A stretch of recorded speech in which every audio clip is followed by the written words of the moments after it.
बिस्मिल्लाहिर्रहमानिर्रहीम। अस्सलाम वालेकुम स्टूडेंट्स। जी तो स्टूडेंट्स कैसे हैं सब? उम्मीद करता हूँ सब ठीक ठाक होंगे। मैथ 642 फ्लूइड मैकेनिक्स की मिड टर्म लेक्चर सीरीज़ में आज हम टॉपिक नंबर 53 से 55 तक कवर करेंगे। आगे बढ़ने से पहले आपसे रिक्वेस्ट है कि चैनल को सब्सक्राइब कर लें और बेल आइकन प्रेस कर लें ताकि आपको बर वक्त क्विज़ेस, असाइनमेंट्स, जीडीबी और नई वीडियोस मिल सकें। तो चलें स्टार्ट करते हैं। इससे लास्ट वीडियो में हमने एक्सेलरेशन फील्ड के बारे में देखा था और एक्सेलरेशन फील्ड के कोऑर्डिनेट्स हमने देखे थे, एक्स के अलांग, वाई के अलांग और जी के अलांग। ठीक है, तो आगे आज हम कुछ एग्जांपल करेंगे एक्सेलरेशन फील्ड की कि एक्सेलरेशन फील्ड जो है वो कब बनती है। तो उसके लिए एक सिंपल सी एग्जांपल है। ये सामने आपके एक हौज़ दिया हुआ है, यानी जब आप बाग में देखते हैं किसी माली को जब वो पानी लगा रहा होता है तो हौज़ का जो डाया होता है पीछे से ज़्यादा होता है, आउटलेट में वो डाया कम होता है। इस तरह आपने शावर्स देखे होंगे, शावर्स में भी ऐसा ही होता है। ठीक है, तो ये जो डाया कम और ज़्यादा होता है, इस डाये के कम और ज़्यादा होने की वजह से आपने ऑब्ज़र्व किया होगा कि यहाँ पर पाइप के अंदर उसका एक्सेलरेशन कम होता है, स्पीड कम होती है। जो ही वो बाहर निकलता है उसकी स्पीड जो है वो ज़्यादा हो जाती है। तो इससे हमें ये साबित हुआ कि स्पीड का जो बढ़ना है बेसिकली वो किसका मज़हर है? एक्सेलरेशन ही की एक एग्जांपल है। ठीक है, यानी चेंज इन स्पीड या चेंज इन वेलोसिटी ही को हम एक्सेलरेशन का नाम देते हैं। तो यही चीज़ जो है ये एक्सेलरेशन को एग्जिस्ट शो करती है, इसमें एक्सेलरेशन जो एग्जिस्ट करता है। आगे हम स्टडी कर लेते हैं। Flow of water through a nozzle a garden hose illustrate the fluid particles में accelerate even in a steady flow. हत्ता कि वो फ्लो बेशक स्टडी हो फिर भी उसमें जो पार्टिकल्स हैं वो एक्सेलरेट कर होते हैं। Speed of water in much higher than the water speed in the hose, implying that the fluid particle have accelerate even though the flow steady. तो ये पेपर में आपको पूछा जा सकता है कि क्या स्टडी फ्लो में एक्सेलरेशन पैदा हो सकता है, तो उसका आंसर यस है। ठीक है, तो उसकी एग्जांपल आप ये दे सकते हैं। आगे एक इससे रिलेटेड न्यूमेरिकल है एक्सेलरेशन से, और लंबा चौड़ा एक न्यूमेरिकल है, उसको देख के डरना नहीं है, बहुत सिंपल है। जस्ट उसको स्टडी करते वक्त आपको थोड़ा केयरफुल होना पड़ेगा। तो जस्ट ये स्टेटमेंट ही ज़्यादा लंबी है, तो जितनी लंबी स्टेटमेंट उतना ही ईजी है। स्टेटमेंट आपको इस हॉज के अकॉर्डिंग दी गई है। पहले इसको देख लीजिए। यहाँ पर ये इनलेट दिया गया है जिसका डाया बहुत बड़ा है, उसके मुकाबले में आउटलेट दिया गया है जो कि छोटे डाया का आउटलेट है, और आउटलेट वेलोसिटी दी गई है, और इनलेट से आउटलेट तक एंड तक का जो डिस्टेंस है उसको डेल्टा एक्स से शो किया हुआ है। ठीक है, तो मैं इसको रीड करने लगूँ। Nadine is washing her car using nozzle similar to the sketched, ये स्केच दिया हुआ है। ठीक है, नोजल इज़ 3.9 इंच और 0.325 फीट लॉन्ग, ये उसकी लंबाई है जिसको हमने किससे शो किया हुआ? डेल्टा एक्स से। या यहाँ पर सबसे अच्छा तरीका होता है कि आप उसका पहले डाटा ले लें, गेट कर लें। ये मैंने डाटा खुद से बनाया हुआ है, बुक में नहीं दिया हुआ। ठीक है, तो डेल्टा एक्स कितना है जी? 0.325 फीट है, ये इसका लेंथ आ गई। आगे क्या कह रहा है? इनलेट डायामीटर, डायामीटर इनलेट का जो कितना है वो 0.42 इंच है, लेकिन मैं फीट में लिखूंगा तो ज़्यादा अच्छा है क्योंकि पहली वैल्यू मैंने फीट में ही ली हुई है। तो ये 0.035 है, 35। ठीक है जी, फीट। ओके, इसी तरह आउटलेट का दिया गया है 0.182 इंच, इसको आपने फीट में कन्वर्ट कर लेना है। यहाँ पर ये इंच ही में है लेकिन आपने इसको फीट में कन्वर्ट कर लेना है, या फिर इस तरह कर लें कि सारी वैल्यू इंचज़ में ले लें। ठीक है, या फिर फीट में ले लें। तो बेहतर यही होता है कि जो आपने पहली वैल्यू फीट में ली तो बाकी भी फीट में लें, अगर पहली वैल्यू इंच में ली तो बाकी भी इंचज़ में ही मिलें। नेक्स्ट वैल्यू क्या है? वॉल्यूम दिया गया उसका जो कि 0.84 गैलन पर मिनट है। तो फीट में देखेंगे तो ये इतना है, तो मैंने फीट में लिखा हुआ है। ठीक है, and the flow study estimate the magnitude of acceleration. आपने एक्सेलरेशन निकालना है। तो जो चीज़ फाइंड आउट करनी है ना, पहले आपको उसका फार्मूला आना चाहिए। एक्सेलरेशन हमने यहाँ पर फाइंड आउट करना है, तो एक्सेलरेशन का मैं यहाँ पर फार्मूला आपको बताऊँगा। उसके अकॉर्डिंग फिर जो जो चीज़ें आपको दी गई हैं उससे आप लेके फार्मूला सॉल्व कर लेंगे। तो यहाँ पर देखिएगा, ये हमारा एक्सेलरेशन का फार्मूला है, आपको पता है। बाकी सारी चीज़ें आपने कुछ नहीं देखनी, पहले जस्ट एक्सेलरेशन का फार्मूला देखिएगा। ये एक्सेलरेशन का फार्मूला है। एक्सेलरेशन का फार्मूला आपको पता है डेल्टा यू और डेल्टा टी, यानी change in velocity with respect to time होता है, ठीक है। अब यहाँ पर जो चेंज इन वेलोसिटी है ना, वो आउटलेट से इनलेट में आ रहा है, यानी आउटलेट से इनलेट तक जाते हुए चेंज इन वेलोसिटी आ रहा है। तो आउटलेट की वेलोसिटी माइनस इनलेट वेलोसिटी कर लेंगे। ऊपर अभी आपने कुछ नहीं देखना, ठीक है। और डेल्टा टी, यहाँ पर जो टाइम का चेंज है ना, वो delta x over average velocity है। जैसे कि आपने प्राइमरी सेकेंडरी क्लासेस में पढ़ा हुआ है कि s is equal to v t होता है, यानी डिस्टेंस निकालना हो तो टाइम और वेलोसिटी को या स्पीड को आपस में मल्टीप्लाई कर लेते हैं। यहाँ से टाइम निकालेंगे तो डिस्टेंस ओवर वेलोसिटी आ जाएगी। तो यही वही चीज़ है, डिस्टेंस ओवर वेलोसिटी, ठीक है। इसी फार्मूले की मदद से आपने ये यहाँ पर लिखना है। क्लियर हो गया। इसी को आगे हम लिख सकते हैं आउटलेट माइनस इनलेट। अब एवरेज निकालनी हो तो एवरेज आपको पता ही है, दोनों वेलोसिटी को सम करके 2 पे डिवाइड कर देते हैं। तो 2 पे डिवाइड करेंगे तो ये 2 ऊपर आ जाएगा, ठीक है।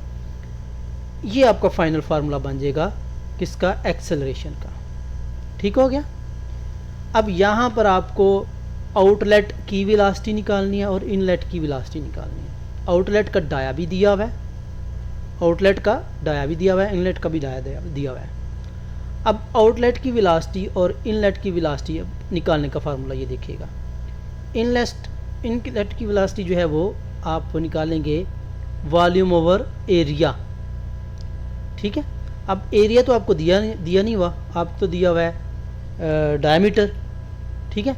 तो डायमीटर ही हम फार्मूला लगाएंगे। एरिया इज इक्वल टू आएगा पाई डी स्क्वायर, ठीक है, इनटू इनलेट।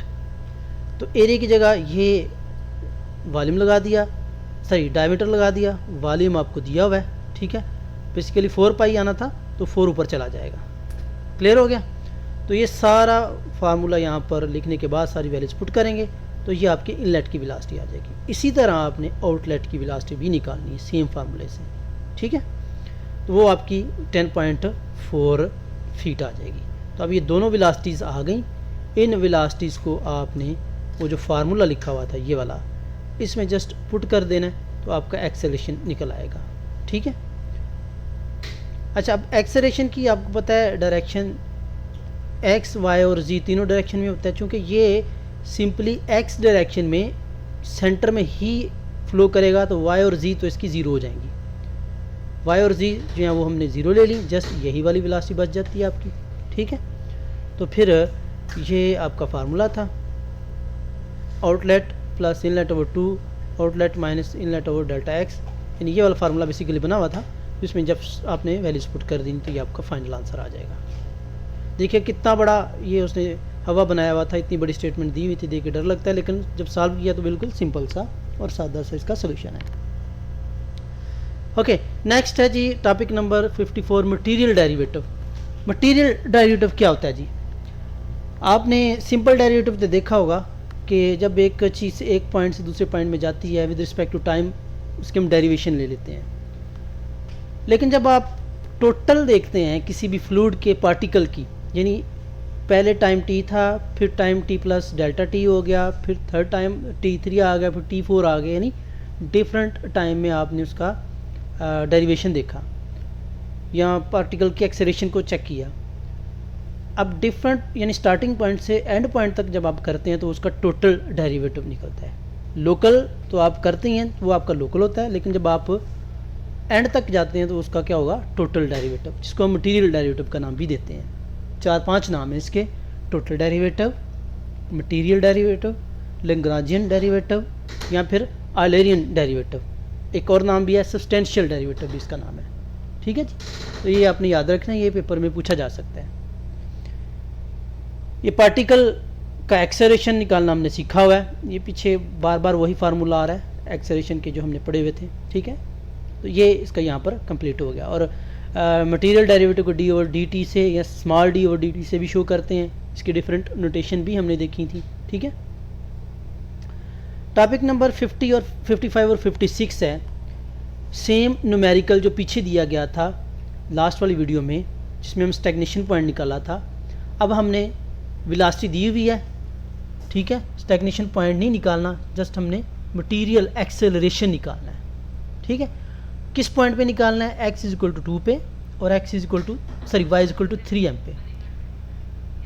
मैं इसकी स्टेटमेंट पढ़ता हूँ। Study in consider the study in compressible 2 dimensional velocity. ये 2 डायमेंशनल है, यानी x में और y में।